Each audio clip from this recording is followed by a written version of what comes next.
Hello दोस्तों, बहुत बहुत स्वागत है एक बार फिर आपका एमजी जॉन स्पीक्स में। दोस्तों फाइनली सीबीआई ने अपनी चुप्पी तोड़ दी है और अभी तक हम जिस रिपोर्ट के बारे में इंतज़ार कर रहे थे उस पर सीबीआई ने अपनी फाइनली चुप्पी तोड़ी है। और सीबीआई ने कल ये बताया है कि जो रिपोर्ट एम्स ने दी है और जो रिपोर्ट सीबीआई के लैब से आई है, ये दोनों रिपोर्ट आपस में काफ़ी हद तक मिलती जुलती है।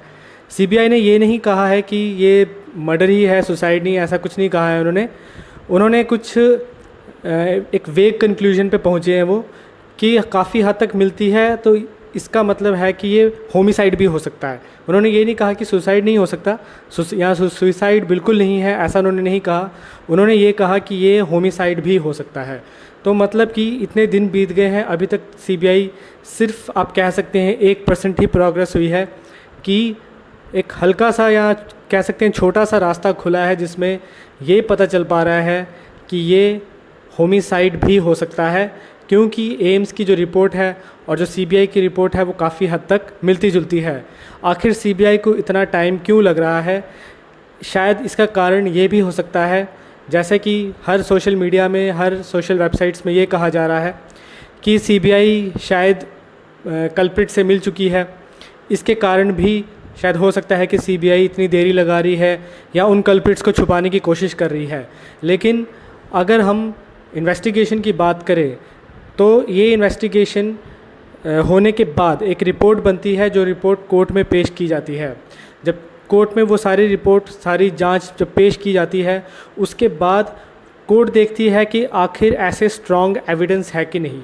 अगर सीबीआई वहाँ पे स्ट्रॉन्ग एविडेंस दिखाने में नाकाम रही तो कोर्ट उसको रिजेक्ट कर देगा और जिन जिन के नाम आएंगे उनके नाम जो है वो बच जाएंगे और वो वहाँ से निकल जाएंगे। इस पर सुब्रमण्यम स्वामी ने भी अपनी नाराज़गी जताते हुए कहा है कि आखिर क्यों नहीं 302 के ऊपर ये एफआईआर लगाई जा रही है, कस्टोडियल इंटेरोगेशन क्यों नहीं हो रहा है। लेकिन एक पॉइंट ये भी हो सकता है कि सीबीआई शायद ये सोच रही हो कि मे बी अगर स्ट्रॉन्ग एविडेंस के साथ कोर्ट में पेश कुछ नहीं किया गया या जिन कल्प्रिट्स पे उनको शक है उन पे एफआईआर लगाई और उसके बाद इन्वेस्टिगेशन के दौरान कोई स्ट्रॉन्ग एविडेंस उनके खिलाफ नहीं मिले, तो मे बी वो रिजेक्ट ना हो जाए या कोर्ट उसको रिजेक्ट ना कर दे। तो ये डर शायद सीबीआई को हो, तो इसलिए वो अभी इतनी जल्दी किसी नतीजे पे नहीं पहुंच रही है। लेकिन जो रिपोर्ट है उस पर उन्होंने चुप्पी तोड़ी है और उन्होंने कहा है कि ये जो रिपोर्ट आई है दो तरफ से, ये काफ़ी हद तक मिलती जुलती है, इसलिए ये होमिसाइड लग रहा है। तो थोड़ा सा रास्ता खुला है।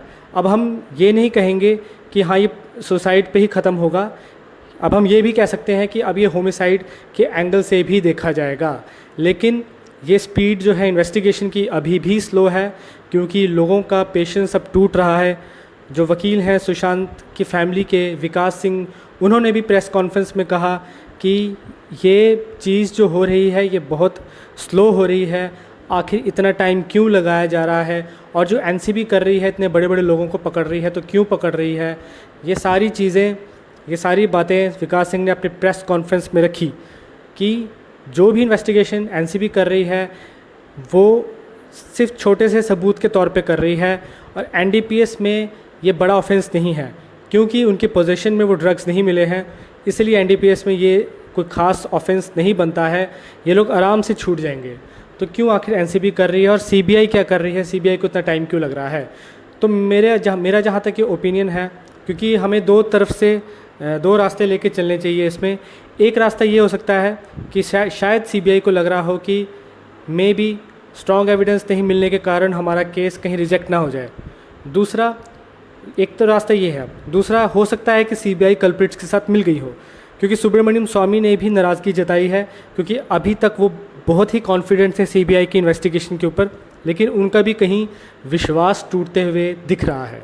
तो दोस्तों ये बहुत बड़ी खबर थी कि सीबीआई ने अपनी चुप्पी तोड़ी है। खैर उन्होंने पूरी तरह अभी नहीं कहा कि ये होमिसाइड ही है, उन्होंने कहा कि जैसा रिपोर्ट आया है उस हिसाब से लग रहा है होमिसाइड ही हो सकता है। दूसरा, विसेरा रिपोर्ट अभी तक उसकी जांच नहीं हुई है। दिल्ली में सीबीआई ने अपनी लेबॉरेटरी में उसकी जांच करने के लिए भेजा है। इसके पीछे का मैं आपको कारण बता देता हूँ, आखिर क्या कारण है इसका। दोस्तों ऐसी बात नहीं है कि विसेरा रिपोर्ट जानबूझ के नहीं जांच की जा रही है, क्योंकि जो सैंपल्स कलेक्ट किए गए हैं मुंबई पुलिस के द्वारा या कूपर हॉस्पिटल के द्वारा, वो बहुत ही थोड़े हैं। अगर एक बार वो यूज़ हो जाए तो दोबारा उसकी इन्फॉर्मेशन निकालना बहुत टाइम लगता है उसमें। इसलिए बहुत फूक के कदम सीबीआई रख रही है और एम्स को नहीं देते हुए दिल्ली की लेबॉरेटरी को दे रही है, जो उनका खुद का लेबॉरेटरी है, जो काफ़ी फेमस लेबॉरेटरी है। उनको देते हुए वो बहुत ही फूक के कदम रख रही है, क्योंकि अगर कहीं ना कहीं कुछ गड़बड़ हो जाती है तो वो सैंपल्स में से दोबारा से इन्फॉर्मेशन निकालना, उसमें बहुत टाइम लगेगा। आखिर ये भी एक बहुत बड़ा रीज़न है जिसके कारण विसेरा रिपोर्ट अभी तक उसकी कोई जांच नहीं की गई है। तो बहुत जल्द इसकी भी जांच की जाएगी और सबके सामने इसका भी खुलासा होगा। आखिर वो हरे रंग का कपड़ा जो रखा हुआ था, क्या वो इतना वज़न संभाल सकता था जितना सुशांत का वज़न था?